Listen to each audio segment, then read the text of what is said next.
اپنا معاملہ رب کریم کے ساتھ، ہماری سوچیں کس طرح کی ہیں، ہمارے اندر ماحول کس طرح کا ہے، وہ چونکہ دلوں کے حال جانتا ہے. اور نبی پاک صلی اللہ علیہ وسلم نے فرمایا نہ تمہاری جیبیں دیکھتا ہے نہ تمہارے چہرے دیکھتا ہے، وہ تو جب دیکھتا ہے تمہارا دل دیکھتا ہے. اس کی کیفیت کیا ہے؟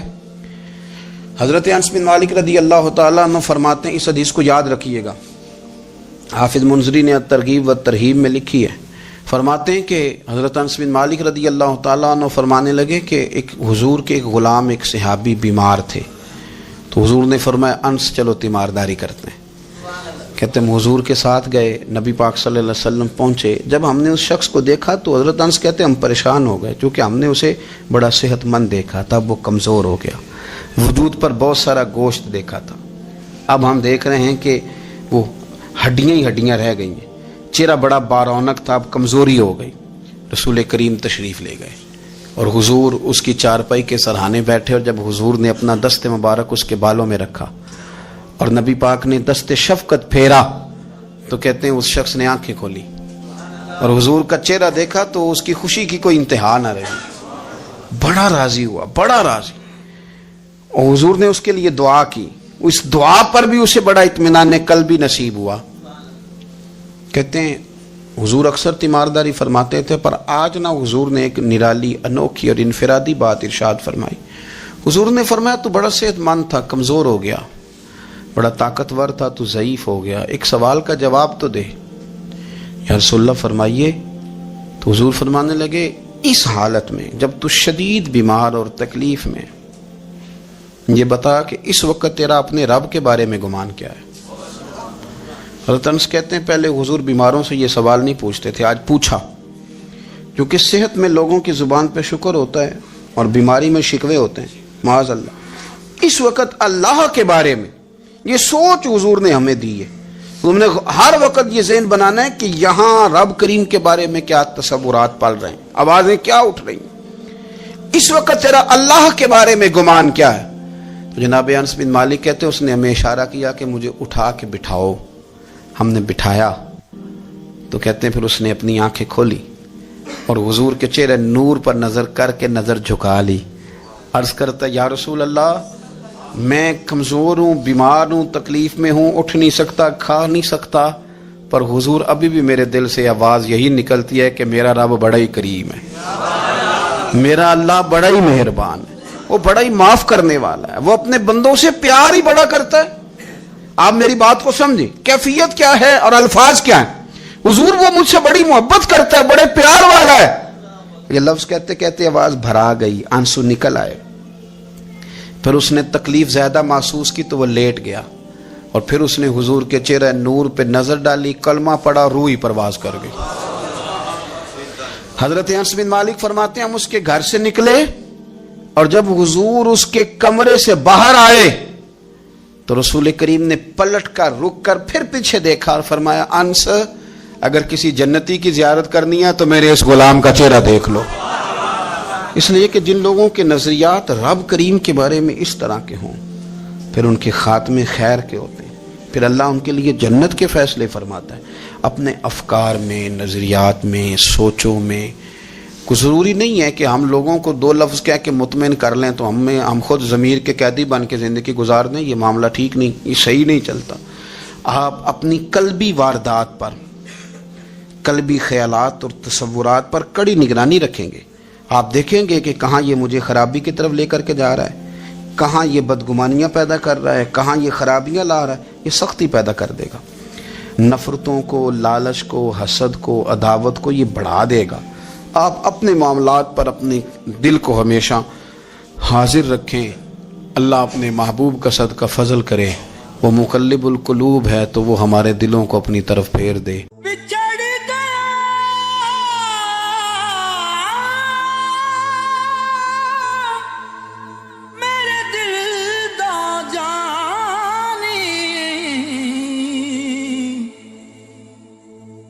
میں ککھوں وانگر رل گئی، پھلاں نال نازک جندڑی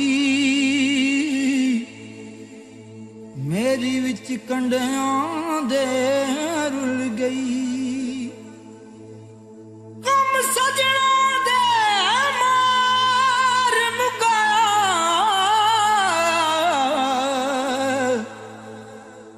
ਤੇ ਮੈਂ ਅਥਰੂ ਬਣ ਕੇ ਡੁੱਲ ਗਈ।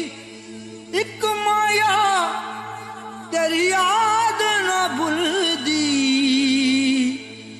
ਬਾਕੀ ਹਰ ਸ਼ੈ ਜਗ ਦੀ ਭੁੱਲ ਗਈ।